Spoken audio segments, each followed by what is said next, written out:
Good morning, students. Welcome to the statistics class. Here once again, I have come here to teach you statistics, and I have come here to continue the syllabus of the first PU statistics, that is the second chapter, organization of data. I think we are in the last part of this. Okay, just listen carefully, and this is a very important concept that I am about to teach you to students. Today, whatever I am teaching you is an important concept. This is a 5 marks question. Okay, so what would be that question and what it is all about? Let me explain that to you right now. Okay, fine. This is the question would be like this: what is sampling and what are the methods of sampling? And explain 3 methods of sampling, or explain one of the method of sampling. Okay, so the question would be: what is sampling? What is sampling? What are the methods of sampling? And explain 3 methods of sampling. They may ask this way, or they may ask you explain any one method of sampling, students. I hope you are following what I am putting this question. Okay. So now, sampling. What do you mean by sampling? This is what it is. Word sampling. S-A-M-P-L-I-N-G. Sampling. What exactly is the meaning of sampling? Sampling word comes from the word sample. You know what is sample? Sample is what? A representative portion of the population. Is that right? What is sample? A representative portion of the population is called as sample. Now, what is sampling? Extracting sample from the population. That method of extracting it is called as sampling. Okay, extracting sample or taking out sample from the population. Imagine this is the population. From here we are picking a sample, and this method is called as sampling. Sampling is the method of extracting a sample from the population. Clear? What is sampling? It is the method of extracting a sample from the population. You know, they represent the population. So we cannot take anything, whatever we like, whatever is available in the population, we cannot choose and make it to be a sample. We need to be very choosy. We need to be very systematic. Okay, so the method, so that is the reason we have to learn. So if our survey has to be good, if our interpretation should be good, you know, the techniques of sampling must be very nice. Okay, very methodical and very right. We cannot take only one sample from one particular area. You understand, in Hubli city, you know, you find if ever you want to study about Hubli city, you cannot take sample only from one particular area. Will that be right? You tell me, students. Will it be okay? Right? If I have to study about the whole of Hubli city, if I have to study about the education level of the people living in Hubli city, their intelligence level, their wisdom or their education level, if I have to study, is it possible that I have to take only one particular area and from there I take the sample and then start studying? No, it cannot be. It's not right. So to make your survey good, so we need to extract sample from various areas, various fields. So that extraction is called as sampling, students. Is that clear? Right. There are various methods of sampling, students. Various methods are available. Various methods. But for us, in our PUC syllabus, we are supposed to learn only 3 methods. Number 1 is called as simple random sampling, students. What is it? Number 1, simple random sampling. Number 2 is called as systematic sampling. And number 3 is called as stratified sampling. There are 3 methods. What are those 3 methods? Simple random sampling, number 1. Number 2 is systematic sampling. And number 3 is called as stratified sampling. And now, each of this method, right, that we need to learn in detail, students. Okay? In detail we have to learn. So how this method is applied, where it is applied, right, where we can apply this method is what we need to understand, and we need to learn them. Okay, so already we've been doing this. We've been doing all these extraction or this sampling. Unknowingly we are doing it, but let us learn them exactly. Okay, right. Now first method, that is simple random sampling. Now the simple random sampling, students, it is done in two ways. It is done in two ways. Simple random sampling itself we can adopt, or we can do it in two ways. Now you should understand that if there are so many units in the population, in the simple random sampling, each and every unit in the population have equal chance of being included in the sample. Each and every unit will be having an equal chance of being included in the sample. Nothing has been left out. Okay, they have been equally probable, you can say, equally likely, right? Everybody has a chance to be part of the sample. That way the simple random sampling will help us to do, but it will help us to do in two ways. Number one is called lottery method. Okay, number one is called as what? Lottery method. And number two is the use of random number tables.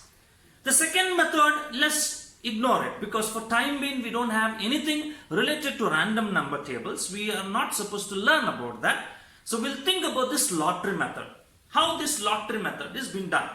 Okay, it's just simple lottery. Say there are some 100, 200 students are there in the class.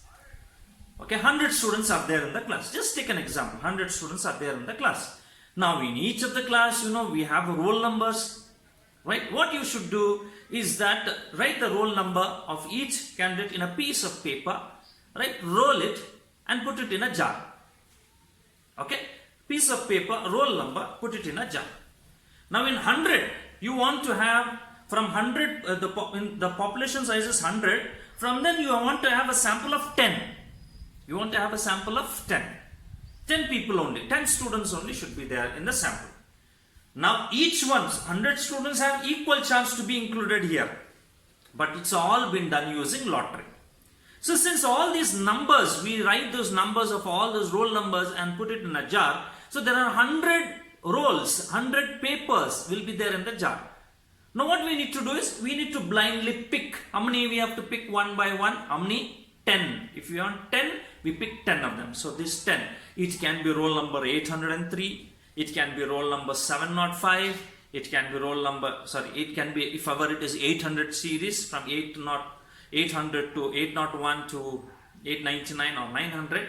So it can be 805, it can be 855, it can be 830, it can be 860, it can be 870, it can be 890. So like that, this would be what are the chits that we have. So these will form for us a sample of 10 members.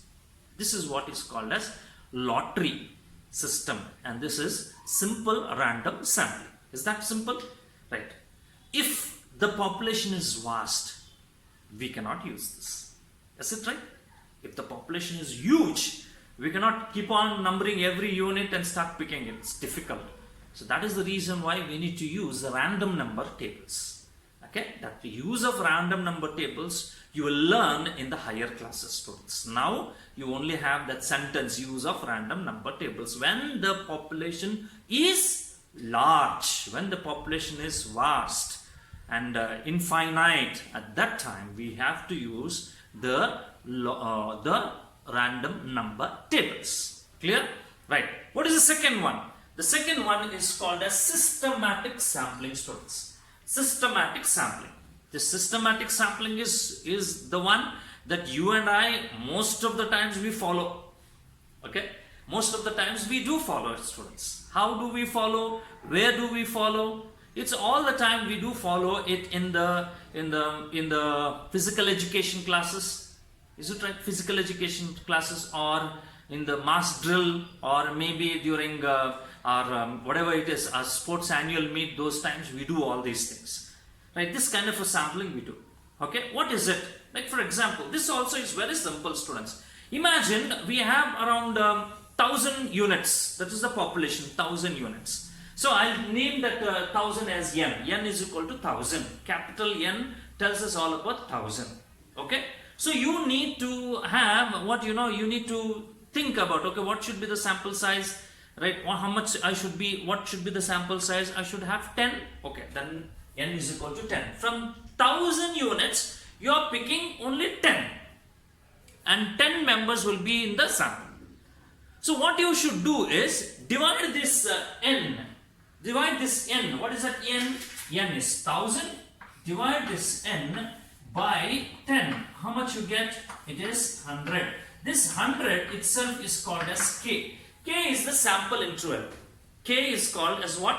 The sample interval. That means every 100th unit in this 1000 population, every 100th unit, okay, 100th unit, if you name this 1000 units, number 1, number 2, number 3 till 1000, every 100th unit will be included in the sample. So for that, what we should do, students, right, from number 1 to 10, okay, from number 1 to, even to up to 100 also you can say, from 1 to 100, from 1 to k, k is 100 for us, from 1 to 100, choose one number, okay, choose one number, okay. So what is that number? If I have to choose, I'll choose it as, say, imagine I'll choose a 7. Okay, I'll choose a 7. So the first number that will be included in the sample is 7. And then what is k for us? K is 100. Okay, the first one is 7. I have chosen A as 7. A as 7. Then the first sample number is 7. Then next one would be 7 plus 100. 7 plus 100 would be how much? 107. Okay, 107. The next one would be the 7 plus 2 into k. 2 into k means 200. Is it right? 207. So that means how it will be, the sample, the sample will be, 7th number will be a sample, one sample, right? One item in the sample. 107th number will be one item in the sample. 207th number will be one of the item in the sample. 307th number will be one of the item in the sample.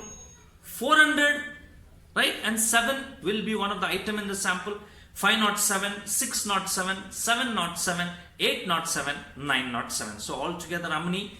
10 students. Okay, what are those? 7, 107, 207, 307, 407, 507, 607, 707, 807, 907 students. Right? So altogether how many now? 10. This 10 would be called as a sample. Now where we have done this, this is something very simple that we have done in this way. We go to a physical education class. Say imagine a sports meet is very much near to us. We have to participate in the sports meet, and your class is in charge of the march past. March past.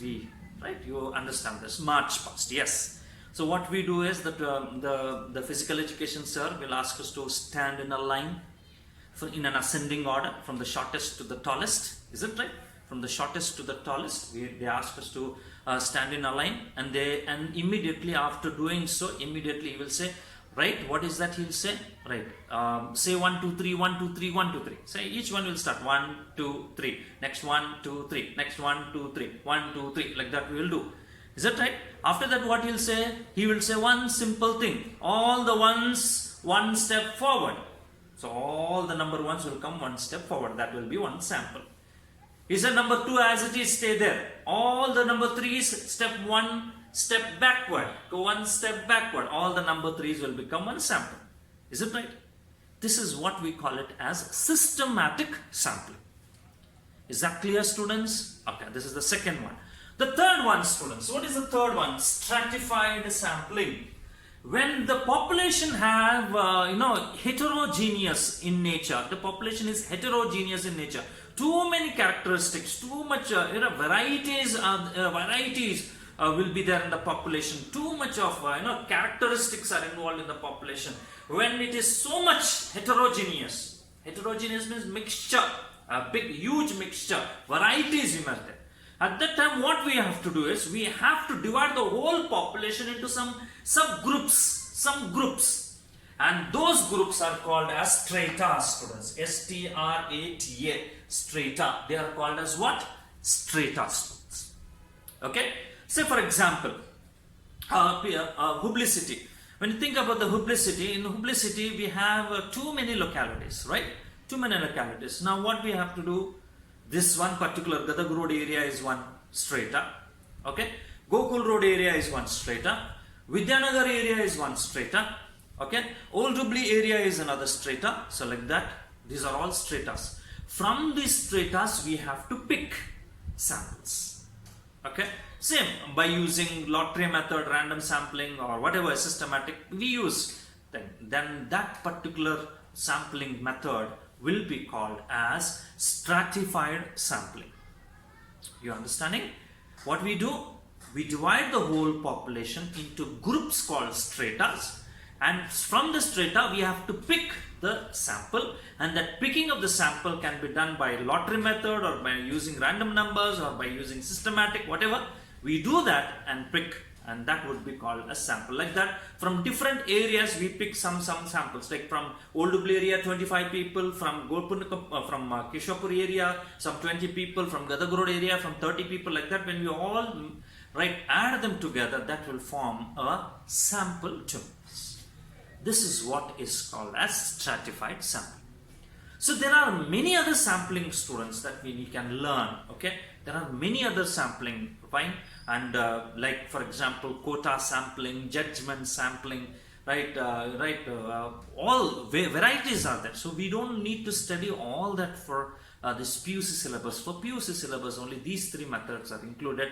Please make sure that you are studying these three perfectly, because this is one of the important question of 5 marks, students. I hope you have understood this. If you have not understood, go back, rewind the video and watch the video once again. Okay, thank you very much. We'll meet in the next class.